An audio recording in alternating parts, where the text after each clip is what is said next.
Hi friends, how are you? This is Dr. A B Jena, Senior Assistant Professor, PG Department of Business Management, Fakirmoni University, Vyasabihar, Baleshwar, Odisha. Once again I am welcoming to this YouTube video lecture, and today's discussion is very interesting, and it's also very useful to the 12th standard students, BCom, BBA, MCom as well as MBA students, for the purpose also for general knowledge purposes. So this video lecture will be useful, and today's topic of our discussion is what is the difference between private company and a public company. Yes, I have written the basis of comparison. There are 17 basis of comparison. So first one, without any delay, we will start our academic journey. Dear friends, first one is that is the meaning. On the basis of comparison with regard to the meaning, private company refers to a corporation, means that is the business establishment or business unit or business undertaking whose stocks means here the shares are not publicly traded. Traded means that is the buying and selling of stocks. I mean the buying and selling of the shares on a recognized stock exchange. So in India there are two recognized stock exchanges. So what are these are? AC, it stands for, that is the stock exchange. It may be the BSE, Bombay Stock Exchange, or NSE. NSE, it stands for National Stock Exchange. And there the individuals, who are the individuals? You, myself and others. So they are the individuals or group may own the private companies. PVT, it stands for the private companies. Come to the public company. What is this public company? It refers to a corporation whose ownership means that is the shares are being distributed to the general public. Okay, general public shareholders. Who are the general public shareholders? You, myself and the others.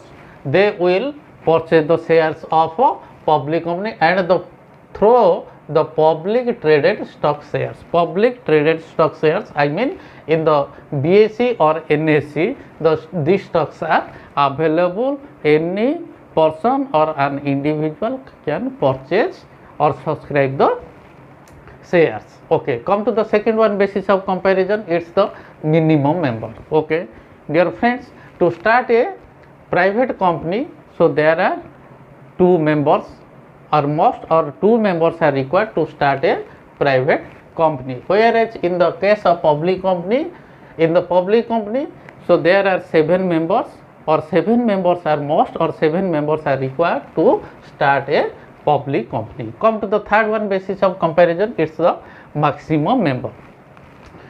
In private company, there are 200 members as per the new Companies Act 2013.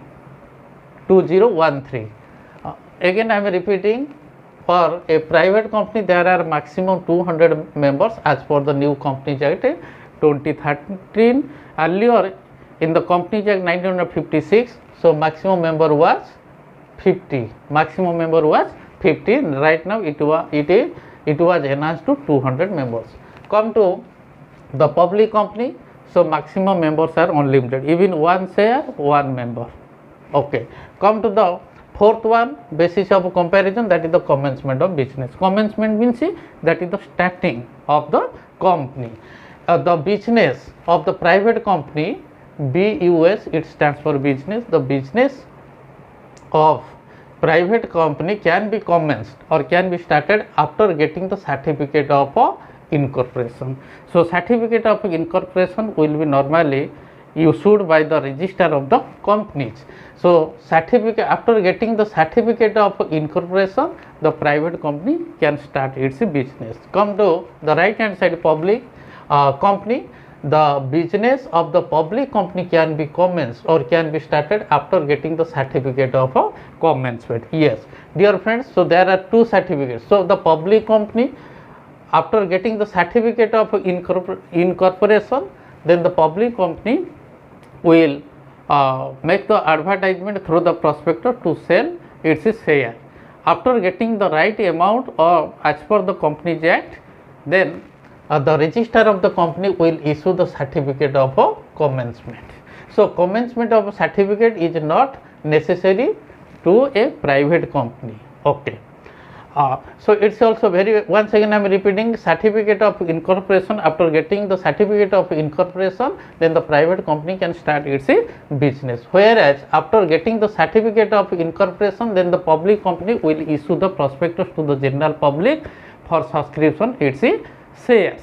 Okay. After getting the right amount of the subscription, then the details will be submitted about the subscription before the registrar of the companies. Then after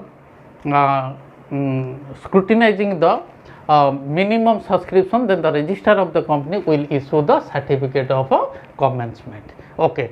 Next one, fifth one, basis of comparison, it is the issue of prospectus. It's also very vital, that is through the prospectus a company will sell its shares and a debenture to the general public. Okay. Dear student friends, you know you have already taken the admission in your college. So, before taking your admission, so you are going through the details about the college. So, details of the college, so regarding the facilities, regarding the library, regarding the teachers, regarding the other facilities, where you will get through in prospectus. So in private company cannot issue the prospectus to purchase its shares and debentures. Okay. It's you have to remember that a private company cannot issue the prospectus to the general public, whereas a public company must issue the prospectus to purchase of its shares and debenture. Yes, the private company cannot issue the prospectus, whereas public company must issue the prospectus to the general public. Yes. Next one, basis of comparison, it's the quorum of meeting. Quorum of meeting means that is the minimum. Okay, minimum member must be there to hold or to conduct a meeting. In private company, okay, the minimum member for a meeting is 2 members, or 2 members are required, or 2 members are must to conduct a meeting in the case of private company, whereas the minimum quorum to conduct a meeting in public company 5 members. Okay, 2 members are must for conducting a meeting in the case of private company, and the 5 members are must to conduct a meeting in a public company. Okay. Next one, basis of comparison is the transfer of shares. Okay, the shares of private company cannot be transferable. Once again I am repeating, the shares of a private company cannot be transferable, whereas the shares of a public company can easily transferable or freely transferable. Okay. Holding the statutory meeting. So, statutory meeting is that is very vital as per the Companies Act 2013. Yes, holding the statutory company. So, statutory meeting or to hold the statutory meeting is not necessary for to a private company, or a private company need not necessary to hold a statutory meeting, whereas in public company, in the case of public company, statutory meeting is must to hold. Okay. So, different types of companies meeting. Okay, different types of companies meeting we will discuss in another video, just like the annual general body meeting, extraordinary general meeting, then creditors meeting, debenture holders meeting, etc. So, detail we will discuss there what is the meaning of a statutory meeting. Then the number of directors for a private company, minimum number of directors is 2. Minimum number of directors 2, whereas in a public company the minimum, okay, the number of directors 3. Okay. Next one basis of comparison is that is the filing of documents. So, private company need not to send the list of directors,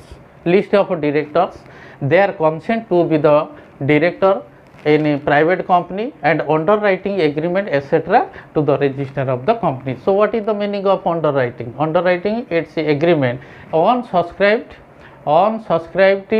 shares as well as the debentures will be subscribed by the another party mainly. Okay, let's take an example. So all the financial institutions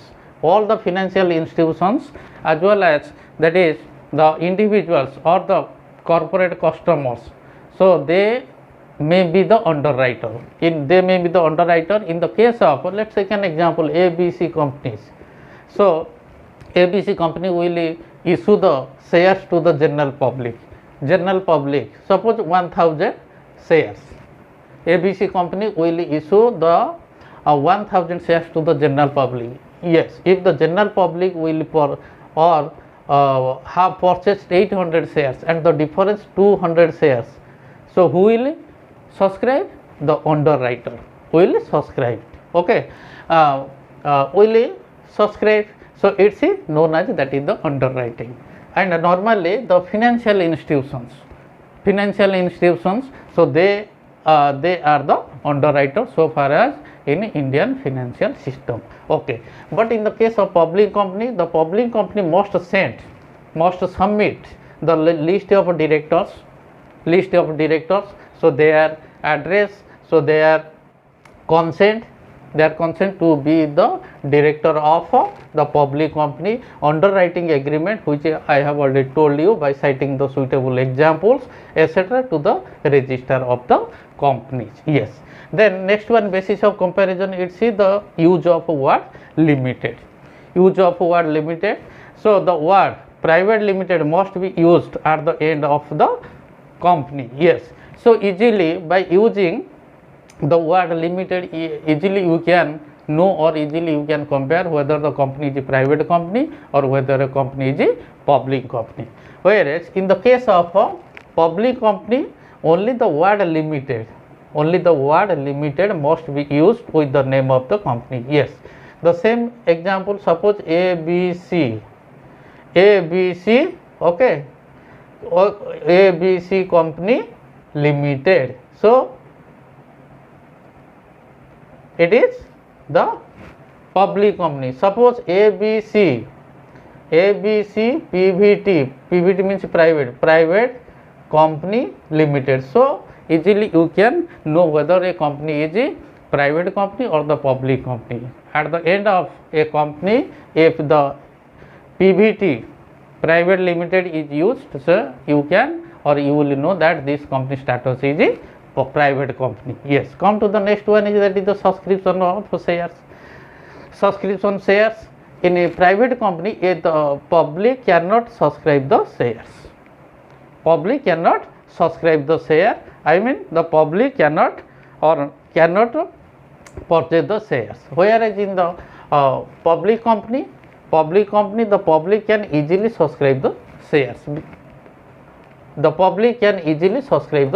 And you, myself and your friends and the general public can purchase the shares from a public company. Okay, or the public company can sell its shares, okay, through the prospectus and other methods of floating the shares or the stocks. Next one, that is the management practices. On the basis of management practices, the management practices of a private company is more flexible because it's individual owned or the privately owned. So it can be flexible, means that is the changeable. At any moment it can be changed, okay, according to their objectives or according to their choice. Then the management practices can be changed in private company. Whereas in the case of public company, the management practices is quite inflexible. Okay, and frequently the management practices will not be changed. Okay, so that is the listing of shares. In previous video I have already told you, on the basis of that is the stock exchange point of view, the company is divided in two parts. That is the listed companies and the unlisted companies. So listed companies are those companies which are registered in the recognized stock exchange. It may be in the BSE or it may be in the NSE. Okay. So the shares of the private company, the shares of the private company or the private companies are not listed in the recognized stock exchange. SE stands for stock exchange, whereas in the case of public companies are listed, or the shares of the public company are listed in a recognized stock exchange. So recognized stock exchange, SE stands for stock exchange. Recognized stock exchange, it may be the BSE, Bombay Stock Exchange, or NSE, National Stock Exchange, and other regional stock exchanges. Yes, next one is that is the capital investment or capital employment. So there will be the less capital investment or less capital employed in the case of private company, because so there are maximum 200 members, and it's the capital investment is less as compared to the public company. In the case of public company, so the capital investment or capital employment will or employed is more, because so there are maximum or the unlimited members. So that's why the capital is more in public company as compared to the private company. Yes, next one let's see on the basis the basis of comparison by taking into consideration the scope. The scope of the private company is limited for its growth and development, because so there are some, the private company cannot issue the prospectus to the general public, and there the limited members, that is also the less capital investment. That's why the scope of the private company is less or limited for its growth and development as compared to the public company. But in the case of public company, the scope of the public company is more as compared to the private company for its growth and development, because so there are unlimited members, more capital investments, and the company is being or company is listed in the recognized stock exchange, and the company will issue the prospectus for the purpose of subscriptions of shares. Okay, last but not the least, it's very important, that is the motives. Yes, what are the what is the main aim or motives of a private company and the public company? Yes, the motives of the private company is only the motive is to earn the profit. Okay, profit earning is the main objectives of a private company out of the objectives of the company. Yes, the objectives of the public company is what is this? Need also for the socio-economic causes along with the profit motive. Yes, that is the public companies, so they are contributing a lot towards the GDP of our country, as well as the public companies. So they are also giving or generating the employment. They are giving also the maximum tax, more and more tax to the government. So that's why the motives of the public company is broad as compared to the private company. So these are all about today's discussion. So once again I am requesting dear student friends, if you like it, kindly you subscribe it, kindly you forward it. Once again, thanks a million to all of you.